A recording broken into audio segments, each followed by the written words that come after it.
होना। ये देखते क्लास 10 के बायोलॉजी का चैप्टर नंबर 6 पाथों में समन्वय कोऑर्डिनेशन इन प्लांट। ये हमारा जो टॉपिक है ये किसका है, कंट्रोल एंड कोऑर्डिनेशन मतलब नियंत्रण में समन्वय नाम का चैप्टर है उसका है, ठीक है ना। तो इसमें ना हमें क्या बताया गया है कि पादपों में समन्वय किस प्रकार से होता है। ह्यूमन में तो तंत्रिका तंत्र है, कुछ पेशियां हैं जो कि क्या कर लेते हैं, समन्वय का काम कर लेती हैं, लेकिन पादपों में कैसे होता है, पौधों में कैसे होता है। तो पौधों में ना तो तंत्रिका तंत्र है ना तो पेशियां हैं, ठीक है। ह्यूमन बीइंग में क्या है कि आपको किसी ने मान लीजिए एक थप्पड़ दिया, एक थप्पड़ आपको किसी ने लगा दिया, तो आपने भी उसको थप्पड़ लगाने के लिए ऐसे किया, तो आपके ब्रेन ने क्या किया, यहाँ से जैसे मान लीजिए ये वाला हाथ है, यहाँ से इसने मैसेज किया कि भाई जाओ उसको थप्पड़ लगा के आ जाओ, क्या थप्पड़ लगा के आ जाओ। तो उसमें क्या होता है कि ब्रेन जो है वो तंत्र का तंत्र, और उसके बाद पीएनएस में बताया पेरिफेरल नर्वस सिस्टम जो है उसके माध्यम से मैसेज सेंड किया कि चलो भाई जाओ उसको थप्पड़ लगा के आ जाओ। लेकिन पौधों के पास तो दिमाग होता नहीं, वो सोचेंगे ऐसा तो है नहीं कुछ, वो लोग सोच नहीं सकते ना समझ सकते हैं, उनके पास पेशियों की जो संख्या है वो भी बहुत विकसित नहीं है। तो उसमें कैसे समन्वय होता है, उसमें ना दो तरीके से समन्वय होता है। पहला है वृद्धि मुक्त गति और दूसरा क्या है, वृद्धि पर आश्रित गति। वृद्धि मुक्त को अलग करिए, मतलब वृद्धि मुक्त है, इसमें वृद्धि नहीं हो रही है बस गति हो रहा है, ठीक है ना। वृद्धि मुक्त है और बस गति हो रही है। तो वृद्धि मुक्त है और गति होने का मतलब क्या है कि छुई मुई का एक पौधा होता है, आपने ना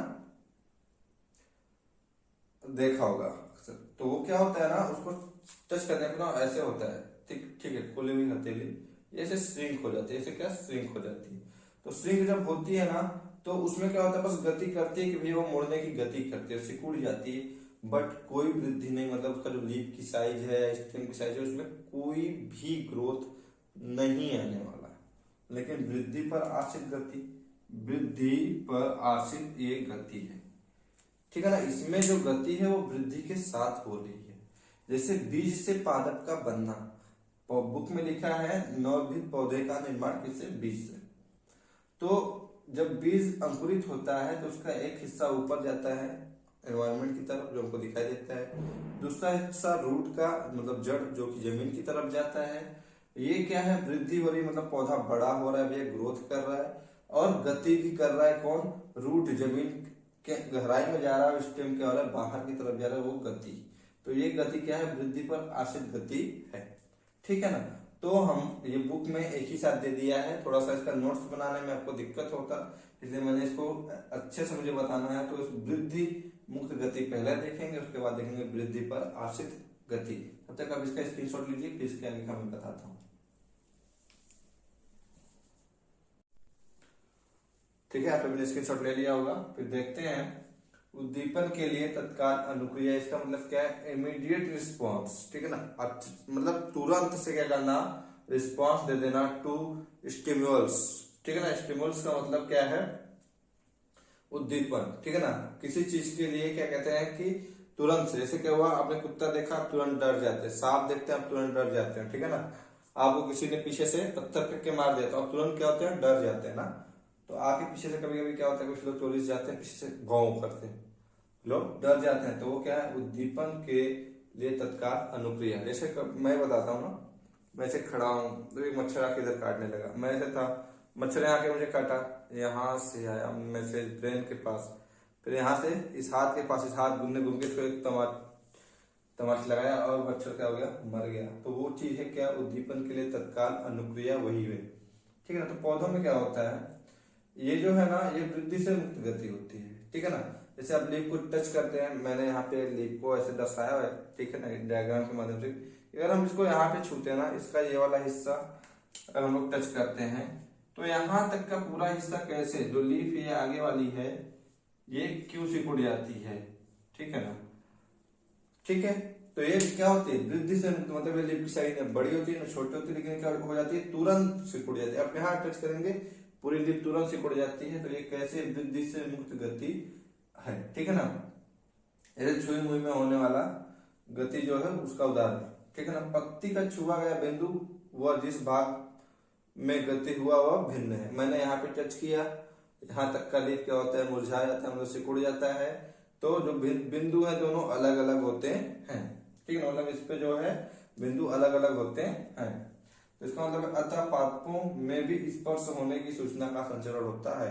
पौधों में भी क्या होती है, अगर आप पौधे को स्पर्श करेंगे तो सूचना क्या होती है, एक पार्ट से एक सेल से दूसरे सेल के पास पहुंच जाती है। तो उसका मतलब क्या है, होता कैसे है, पादपों में ना सूचना का स्थानांतरण कैसा होता है, विद्युत रसायनों द्वारा होता है। जैसे ह्यूमन बीइंग है तो उसमें कैसे होता था कि भैया विद्युत आवेग मतलब आवेश मतलब एक करंट या इलेक्ट्रिक के रूप में क्या होती थी, कोई भी सूचना एक स्थान से दूसरे स्थान तक क्या करती थी, मूव करती थी। यहाँ पे कुछ रसायन होंगे, कुछ केमिकल्स होंगे जो विद्युत के रूप में मतलब क्या कहते हैं, इलेक्ट्रिक के कहते हैं, जैसे इलेक्ट्रिक नहीं होता काफी तेजी से मूव करता है, वैसे ही रसायन क्या करते हैं, मूव करके क्या करते होंगे, सूचना को एक स्थान से दूसरे स्थान तक पहुंचाते होंगे। जैसे मान लीजिए ना कि कोई रसायन है, बोला भैया अगर लीफ का, ये मान लीजिए प्लांट है, ठीक है ना, इसके वाले इस हिस्से मैंने टच कर दिया तो यहाँ से पौधे ने बोला कि जा जाओ यहाँ पे कुछ छेड़खानी हो रही है, यहाँ से ये केमिकल को क्या करेगा, फैला देगा, मतलब रसायन को फैला देगा काफी तेजी से और वो पूरी पत्तियां सिकुड़ जाएंगी या कुछ भी आकृति में चेंज हो जाएगा। तो इस तरीके से मैं उदाहरण दे रहा हूँ, अब ऐसा कुछ है नहीं, मैं बस उदाहरण देके बता रहा हूँ कि रसायन क्या करते होंगे, इस तरीके से मूव करके जाते होंगे कि भाई यहाँ पे टच हुआ, यहाँ पे जाओ, हाइड्रोजन जैसे मतलब हाइड्रोजन गैस की बात या नाइट्रोजन की बात या किसी भी तत्व की बात कर लेते हैं, वह उसको भेज देगा, बोलेगा सब जगह फैल जाओ तुम लोग और पत्तियों को क्या करो, सिकुड़ दो, ठीक है ना, पत्ती की आकृति में या किसी भी पार्ट में क्या हो जाएगा, चेंजेस हो जाएंगे। पादप में जो गति है करने के लिए जल की मात्रा में परिवर्तन करके आकृति बदल लेता है। तो उसमें क्या होता है ना कि अगर आप यहाँ टच करते हैं ना तो पत्ती क्या होती है, सिकुड़ जाती है। तो होता क्या होगा, आप सोचते होंगे कि हो सकता है पानी क्या होता है वो कम हो जाता हो, तो यहाँ पे टच करेंगे तो पौधा क्या करेगा, भैया यहाँ पानी की मात्रा कम कर देता है, पानी की मात्रा को क्या कर देता है, कम कर देता है, और यहाँ की जो पत्तियां हैं तो ऑटोमेटिक क्या हो जाती है, सिकुड़ जाती है, जिससे क्या होता है ना उसकी आकृति बदल जाती है। परिणाम स्वरूप क्या होती है ना,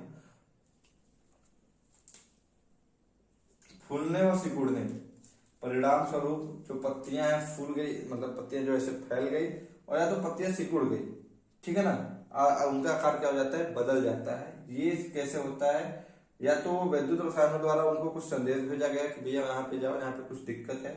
दूसरी चीज क्या हो सकती है कि जल की मात्रा में क्या करते हैं, परिवर्तन कर देते हैं, जिससे क्या होती है, लीफ जो है ना वो सिकुड़ जाती है या फैल जाती है।